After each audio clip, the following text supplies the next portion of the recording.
it's a massive issue that we don't really talk about publicly. This is something that I mentioned, there's still a lot of shame around. There's still a lot of guilt around.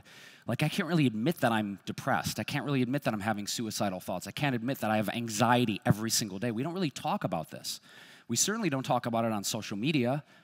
We certainly don't talk about it in casual conversation, but it's massive. You guys can look at the statistics here. I mean, just a few of them, but 1 in 5 U.S. adults, 44 million people experience some form of mental illness in a given year. 44 million people. And this seems to be kind of like this silent killer where people are deeply, deeply suffering on this planet, but they're not really talking about it to each other. Like, we're not like, oh, hey, how's it going? Oh, good, you know. Yeah, I adopted a French bulldog. I did recently. You guys can see her on Instagram. She's taking over. But we don't really say, like, you know what? I'm having a rough time. I'm having a rough time right now. And by doing that, by being more real and having these conversations about what's really going on, we offer the space for people we love and people who love us to hold that for us of like, well, tell me what's going on. And breaking through that shame barrier. I mean, look at this. 18.1% of Americans have PTSD, OCD, or some other specific phobia. I mean, these are massive things. And we look at suicide and mood disorders. Suicide is the 10th leading cause of death in America. But look at this. For young people, this breaks my heart. For young people ages 15 to 24, it is the 2nd leading cause of death. That is heartbreaking. It's heartbreaking. And the question is, why is this happening?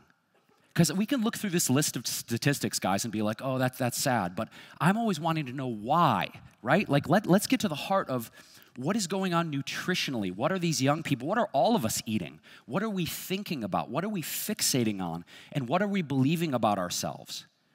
So we're going to dive into that again, nutritionally, mentally, spiritually. But I want to give you guys an idea of the scope of what we're dealing with here.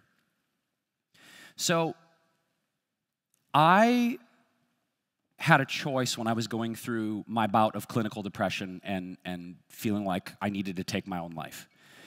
And I went to a doctor in Los Angeles. His name is Dr. Alan Green in West LA, amazing holistic doctor.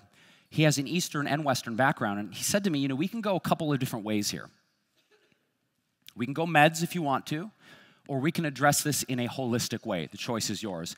And I started to do more research on SSRIs and pharmaceuticals and realized that it wasn't really the option I wanted. And we look at what's going on with that. There's really no long-term solutions. I've had friends that have used them, and they use antidepressants kind of as a bridge, right? But if you use these long-term, there are massive, massive risks associated. And in fact, in 2004, the FDA mandated a black box warning. Like you go to Europe and you see the cigarette boxes, and it's like, cigarettes will kill you. And you're like, that's pretty clear. That's pretty clear. No ambiguity there, right? But they put warning labels that it could increase suicidal thoughts, hostility, and agitation in children and adults. Like, they put it right on the antidepressant box, right? And the doctor's not going to be like, you should probably read this first. They're just like, take a pill and come back and see me in a month for your next 10-minute visit. Our modern healthcare system, for the most part, is tremendously flawed in that we have these Band-Aid approaches instead of long-term care. It's not really healthcare, it's more like death care. I mean, I'm not going to harp on this too much, but we have a lot of work still to do, guys, in looking at holistic healing of the entire being. But, this is the thing that was crazy, and I got these from Harvard Medical School. This is a crazy one. Compared to placebos, all antidepressants across the board double the risk of suicidal thinking. So I'm feeling suicidal, and I'm not going to ask anybody to raise their hands, but when you are feeling like you need to take your own life, that is one of the darkest places you can possibly be. I need to remove myself from this planet. It is a very scary, confusing, dark place. But to think that this thing is supposed to help me, but it's going to double my risk of thinking this way more, like it makes no sense. So you can see the cyclical, the downward spiral these kind of things can cause. I mean, there's sexual dysfunction, like, oh, great, now... Great, that was like the last thing I could enjoy other than maybe brownies. And now that's gone. Like, what do you want from me? Like, as if things weren't hard. If things weren't hard enough. I just realized before I even said it. Yeah, we'll stop there. But you guys can see that the pharmaceutical approach, the end game is not pretty. And again, I'm not telling you guys what to do. I have had close friends that have used these as bridges to get to more holistic approaches. But overall, if we look at the research, the long-term effects of antidepressants and SSRIs do not look good for our long-term health care.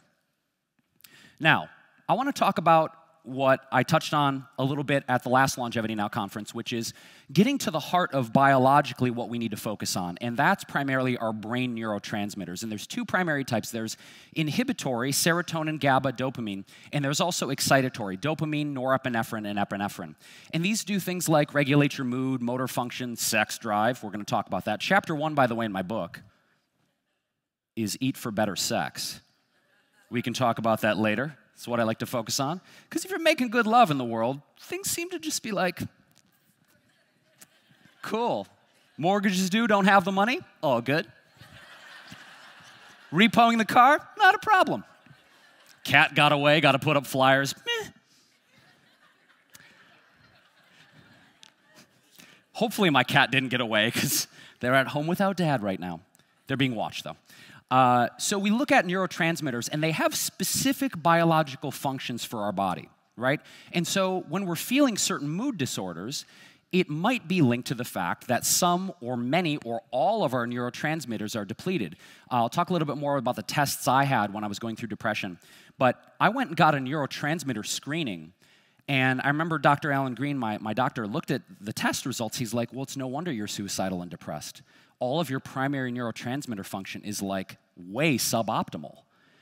And there's so many reasons for that we'll get into in a second, but getting a clear picture as to what is going on with your neurotransmitter function allows you to address it more acutely and get a laser focus on that. So what causes neurotransmitter depletion? I mean, prolonged chronic stress, hand raised. I will ask this question. How many of you guys feel a level of potent chronic stress on a regular basis? Raise your hands. Right? I mean, it's a lot of people. It's like, this is a very real thing. We can be eating healthy. We can be meditating. We can be praying. We can have our community. But legit, guys, I think even more than bad food in this world, stress is killing people. Killing them. Even if you're like the gold medal raw foodist, you've been raw for 50 years. I know someone, right? Like, you can get taken down by stress.